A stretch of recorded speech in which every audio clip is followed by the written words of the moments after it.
لا يرد القضاء إلا الدعاء من الحديث السبتال للال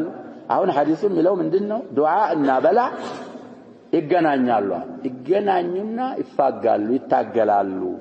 فيعتلجان بين السماء والارض ስለዚህ ዱዓ እንግዲህ ይጠቅማል ብለን لا يرد القضاء إلا سبب እኮ ነው ዱዓ ለነሰዎች ዱዓ አይጠቅሙም የሚሉ ሰዎች አሉ መድኃኒት መጠቀምም አይቻልም የሚሉ ሰዎች አሉ እነዚህ ሰዎች ሁሉ እንግዲህ ሸሪዓን ይጻረራሉ ብቻኛ አንድ ነገር ሰበብ ነው ምንለው ሸሪዓ ምን ሲያረጋው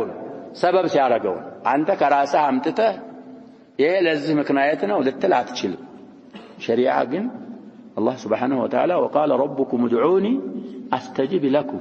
ان الذين يستكبرون عن عبادتي سموه عباد نبياتنا صلى الله عليه وسلم في حديث صحيح الدعاء هو العباد يالا يقدروا اي قرم دعاء من እንደሱ ወጣ ያለ አባባል